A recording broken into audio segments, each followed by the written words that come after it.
कहानी की शुरुआत टाउ नाम के एक आदमी से होती है जो अपनी बस्ती के लोगों के साथ शिकार पर आया था। थोड़ी जांच के बाद उसने अपने सभी साथियों को शिकार के लिए तैयार होने का आदेश दे दिया और इस बार उनका शिकार था जंगली भैंसों का एक झुंड जो उनसे कुछ ही दूरी पर मौजूद था। इसके बाद टाउ और उसके साथियों ने धीरे धीरे उनकी तरफ बढ़ना शुरू किया और टाउ के एक आदेश पर सभी लोगों ने एक साथ उन जंगली भैंसों पर हमला कर दिया। पर वो जंगली भैंसे भी इतनी आसानी से हारने वाले नहीं थे और उन्होंने भी अपना बचाव करने के लिए आदमियों की तरफ बढ़ना शुरू कर दिया। पर तभी सभी आदमियों ने एक साथ अपना भाला उनकी तरफ फेंका, जिससे डरकर जंगली भैंसों ने उल्टी दिशा में भागना शुरू कर दिया जहां एक काफी गहरी खाई मौजूद थी। और देखते ही देखते सभी जंगली भैंसों ने उसमें कूदना शुरू कर दिया। अब तक सब कुछ टाउ के प्लान के मुताबिक चल रहा था, पर तभी एक जंगली भैंसा खाई में कूदने की बजाय केडा नाम के एक लड़के की तरफ भागने लगा। असल में ये केडा का पहला शिकार था और अनुभव की कमी की वजह से उसने उस भैंसे से डरकर भागना शुरू कर दिया।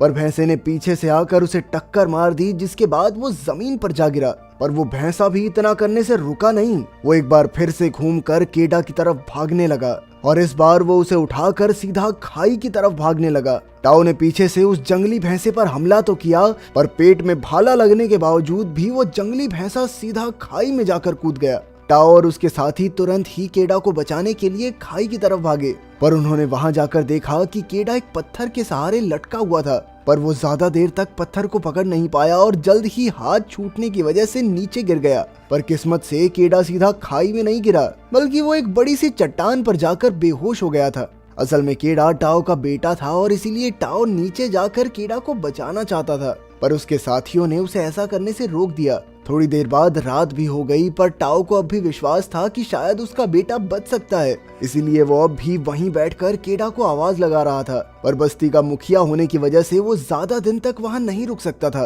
क्योंकि बर्फ गिरने से पहले उन्हें खाना लेकर बस्ती तक पहुंचना होगा। इसीलिए अगली सुबह टाउ ने एक भारी दिल से केडा के लिए अंतिम पूजा करके वहां से निकलने का फैसला किया। और वहीं नीचे पड़े केडा को अब तक होश नहीं आया था, पर थोड़ी ही देर बाद उसके ऊपर एक चील की नजर पड़ी और अपने सामने इतना अच्छा खाना देखकर वो तुरंत ही केडा के पास पहुंच गई। पर जैसे ही वो केडा को खाने के लिए आगे बढ़ी तो उसे तुरंत ही होश आ गया और उसने एक ही बारी में चील को पकड़कर खुद से दूर कर दिया। अपने आप को उस चट्टान पर देखकर केडा बहुत घबरा गया और उसने मदद के लिए जोर जोर से टाउ का नाम चिल्लाना शुरू कर दिया। पर जल्द ही उसे एहसास हो गया कि उसकी मदद करने के लिए वहाँ कोई नहीं था। पर केडा ने भी सोच लिया कि वो इतनी आसानी से मरेगा तो नहीं, इसीलिए उसने लटक कर नीचे उतरने का फैसला किया। इस कोशिश में उसका पैर भी फिसल गया, पर सही समय पर उसने चट्टान को फिर से पकड़ लिया। पर अब उसके पास नीचे से कोई सहारा नहीं था और वो ज्यादा देर तक सिर्फ अपने हाथों के बल लटका तो नहीं रह सकता था, इसीलिए उसने पूरी जान लगाकर उस चट्टान को पकड़े रखा।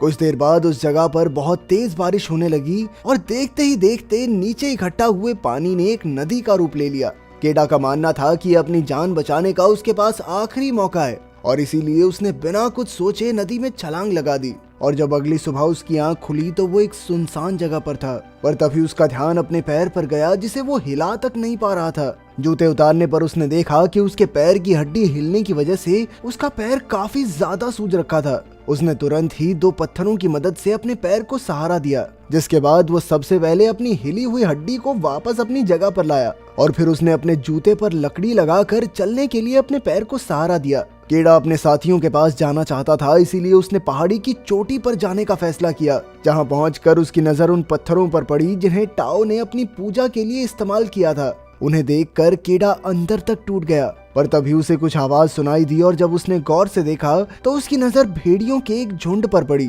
जिन्हें देखते ही केडा ने पूरी रफ्तार से भागना शुरू कर दिया। लेकिन वो भेड़ियों से तेज थोड़ा ना भाग सकता था। भेड़िए जल्द ही उसके बहुत करीब पहुंच गए, तो उनसे बचने के लिए उसने एक सूखे हुए पेड़ पर चढ़ने का फैसला किया और इसी बीच एक भेड़िए ने उसका पैर पकड़ लिया। पर केडा ने तुरंत ही अपना चाकू निकालकर उस भेड़िए को मार गिराया, जिसके बाद वो भेड़िया तो जमीन पर गिर गया, पर अभी भी उसके साथी उस पेड़ के नीचे ही खड़े थे। इसीलिए केडा ने उनके जाने तक उसी पेड़ पर रुकने का फैसला किया, जिसके बाद उसे पूरी रात उसी पेड़ पर गुजारनी पड़ी। और अगली सुबह जब उसकी आंख खुली तो उसने देखा कि भेड़िए अपने जख्मी साथी को वहीं छोड़कर वहां से चले गए थे। केडा ने सबसे पहले अपने चाकू को एक लकड़ी से बांधकर अपने लिए एक हथियार बनाया, जिसके बाद वो जख्मी भेड़िए को मारने के लिए उसके पास गया। लेकिन उसे ऐसी जख्मी हालत में देखकर केडा का दिल पिघल गया और उसने इस भेड़िए की जान को बख्शने का मन बना लिया। जिसके बाद उसने अपनी सुरक्षा के लिए सबसे पहले एक रस्सी की मदद से भेड़िए का मुंह बांधा और फिर उसे अपने कंधे पर उठाकर एक गुफा की ओर चल दिया, जहां पर उन्होंने जैसे तैसे रात काटी। अगली सुबह केडा कुछ जड़ी बूटियां तोड़कर अपनी चोट पर लगा ही रहा था कि तभी भेड़िए ने अपने मुंह पर बंधी रस्सी खोल दी। ये देखने के बावजूद भी केडा शांति से बैठा रहा और थोड़ी देर बाद उसने भेड़िए को पानी देने की भी कोशिश की, पर वो भेड़िया अपने दांत दिखाकर केडा को डरा रहा था। लेकिन केडा ने फिर भी अपने आप को शांत रखते हुए उसे पानी देने की कोशिश की और केडा के इस बर्ताव को देखकर वो भेड़िया भी शांत हो गया, जिसके बाद उसने केडा के दिए हुए पानी को भी पिया। ये देखकर केडा काफी खुश था और थोड़ी देर बाद उसने भेड़िए के चोट पर चिपके हुए कीड़े भी हटाए और उन्हें भेड़िए को खाने के लिए दे दिया, पर वो जानता था कि उन्हें जिंदा रहने के लिए शिकार करने की जरूरत है और अपनी इसी जरूरत को पूरा करने के लिए वो अगले दिन एक खरगोश का शिकार करके लाया। और जब वो उसे पकाने के लिए आग जलाने की कोशिश में लगा हुआ था, तभी उस भेड़िए ने आगे बढ़कर उससे खरगोश को छीनने की कोशिश की, पर केडा जानता था कि भेड़िए को काबू रखने के लिए उसे खुद को ज्यादा ताकतवर दिखाना पड़ेगा। इसीलिए उसने तुरंत ही भेड़िए को डराकर पीछे कर दिया और अपनी ताकत दिखाने के लिए उसने जमीन पर पड़े खरगोश को दांत से चबाना शुरू कर दिया, जिसे देखकर वो भेड़िया चुपचाप अपनी जगह पर बैठ गया।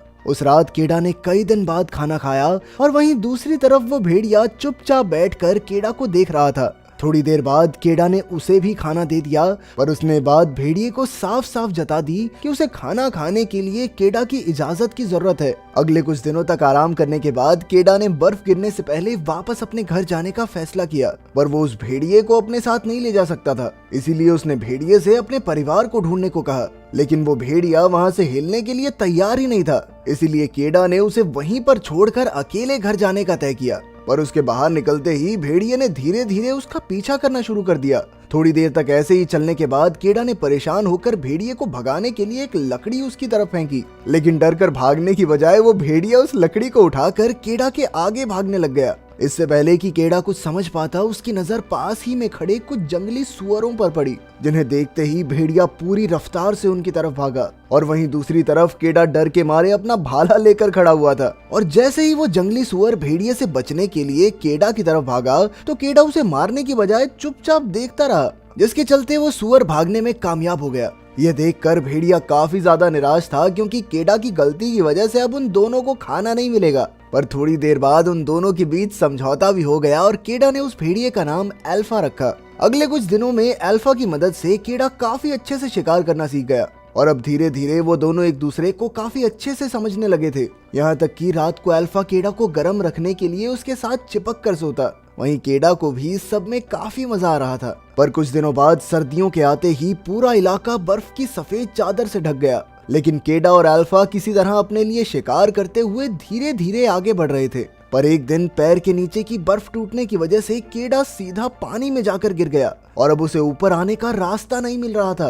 वहीं अल्फा भी अपने वजन से बर्फ को तोड़ने की कोशिश में लगा हुआ था, पर उसका वजन बर्फ तोड़ने के लिए काफी नहीं था। थोड़ी देर तक कोशिश करने के बाद आखिरकार केडा ने अपने चाकू की मदद से अपने लिए रास्ता बना ही लिया, जिसके बाद अल्फा की मदद से वो जैसे तैसे ऊपर आ ही गया। अगले दिन रास्ते में केडा की नजर टेंट के बाहर बैठे एक आदमी पर पड़ी, जिसे देखते ही वो खुशी से झूम उठा। पर जैसे ही वो उस आदमी के पास पहुंचा तो उसने देखा कि वो आदमी पहले ही बर्फ से जमकर मर चुका था। इसके बाद उसने टेंट के अंदर जाकर खाना ढूंढने की कोशिश की, पर कोई फायदा नहीं हुआ। केडा ये देखकर बहुत निराश हुआ, पर वो किसी भी हालत में अपने परिवार से मिलना चाहता था। इसलिए वो दोनों एक बार फिर से अपने सफर पर चल दिए। थोड़ी देर बाद उनकी नजर सामने से आ रहे एक बर्फीले तूफान पर पड़ी और चीजों को और मुश्किल बनाने के लिए उन्होंने देखा कि कुछ शिकारी कुत्ते भी उनके पीछे आ रहे थे। केडा ने अपने दिमाग का इस्तेमाल करते हुए अल्फा के साथ एक गुफा की तरफ भागना शुरू कर दिया। सामने से आ रहे तूफान और पीछे से आ रहे कुत्तों के बावजूद भी वो सही समय रहते उस गुफा के अंदर पहुंच गए। अंदर पहुंचते ही केडा और अल्फा उन कुत्तों का स्वागत करने के लिए तैयार खड़े थे। थोड़ी देर तक इंतजार करने के बाद वो समझ गए कि वो कुत्ते जरूर तूफान में फंस गए होंगे। केडा को लग रहा था कि खतरा अब टल चुका है, लेकिन अल्फा अभी भी दीवार की तरफ मुंह करके हमला करने के लिए तैयार खड़ा था और कुछ ही सेकंडों बाद उनके सामने एक काले रंग का तेंदुआ आया जिसने केडा को देखते ही उस पर हमला कर दिया। पर केडा को बचाने के लिए अल्फा उस तेंदुए के सामने आ गया, जिसके बाद उन दोनों के बीच में लड़ाई शुरू हो गई। केडा पहले तो बहुत डरा हुआ था, पर वो जानता था कि अगर उसने तेंदुए को नहीं मारा तो अल्फा का जिंदा बचना नामुमकिन है। इसीलिए अपनी सारी हिम्मत इकट्ठा करते हुए उसने एक तीर तेंदुए की तरफ छोड़ दिया, जिसके लगते ही वो तेंदुआ जमीन पर गिर गया। तेंदुए के नीचे गिरते ही केडा ने अल्फा को आवाज लगाई, जो तेंदुए के साथ ही पड़ा हुआ था। केडा के बार बार आवाज लगाने पर अल्फा ने थोड़ी देर बाद खुद को तेंदुए की पकड़ से आजाद करवा लिया। वो केडा की तरफ भागा, पर अपने जख्मों की वजह से दोबारा नीचे गिर गया। केडा जानता था कि अल्फा ने कई बार उसकी जान बचाई है, इसीलिए वो किसी भी हाल में अल्फा को अपने साथ घर ले जाना चाहता था। अगली सुबह उन दोनों ने वापस अपनी मंजिल की ओर चलना शुरू कर दिया और कुछ घंटों बाद उन्हें एक पत्थर मिला, जिस पर केडा की बस्ती का निशान बना हुआ था, जिसका मतलब था कि अब वो लोग घर से थोड़ा ही दूर थे। अब धीरे धीरे अपने जख्मों की वजह से अल्फा के कदम कमजोर होते जा रहे थे और थोड़ी देर बाद वो बेचारा नीचे गिर गया। केडा चाहता था कि अल्फा किसी भी तरह उसके साथ घर पहुंच जाए, लेकिन अल्फा के चेहरे को देखकर वो समझ गया कि अब अल्फा अपने पैरों पर नहीं चल सकता। लेकिन वो इतनी जल्दी हार मानने वाला नहीं था, इसीलिए उसने अल्फा को अपने हाथों पर उठाकर आगे बढ़ने का फैसला किया, जिसके बाद वो इसी तरह रात भर चलते रहे और अगले दिन भी उन्होंने अपनी हिम्मत के भरोसे कई सारे पहाड़ों को पार किया और आखिरकार एक जगह पर पहुंचकर केडा को अपनी बस्ती दिखाई दी। वो अल्फा को अपने हाथों में लेकर सीधा उस बस्ती के पास पहुंच गया, जहां पहुंचते ही वो नीचे गिर गया। टाओ केडा को अपने सामने जिंदा देखकर काफी हैरान था और उसने तुरंत ही अपने बेटे को पकड़ लिया और तभी केडा की माँ भी वहां पहुंच गई, जिसने अपने बेटे को दोबारा देखने की उम्मीद ही छोड़ दी थी। केडा भी अपने माता पिता को देखकर बहुत ज्यादा खुश था, पर तभी उसने अपने पिता को किसी भी हालत में अल्फा को बचाने को कहा, जिसके बाद वो बेहोश हो गया और जब उसकी आंख खुली तो उसे पता चला कि अल्फा ने कई सारे बच्चों को जन्म दिया था, जिसका मतलब ये था कि अल्फा असल में एक मादा भेड़िया थी जो अपने पूरे सफर में पेट से थी, पर इसके बावजूद भी उसने केडा का पूरा साथ दिया। ये जानने के बाद केडा के मन में अल्फा को लेकर प्यार और ज्यादा बढ़ गया। अगर वीडियो पसंद आई तो लाइक कर देना, चैनल को सब्सक्राइब कर देना। मिलते हैं अगली वीडियो में।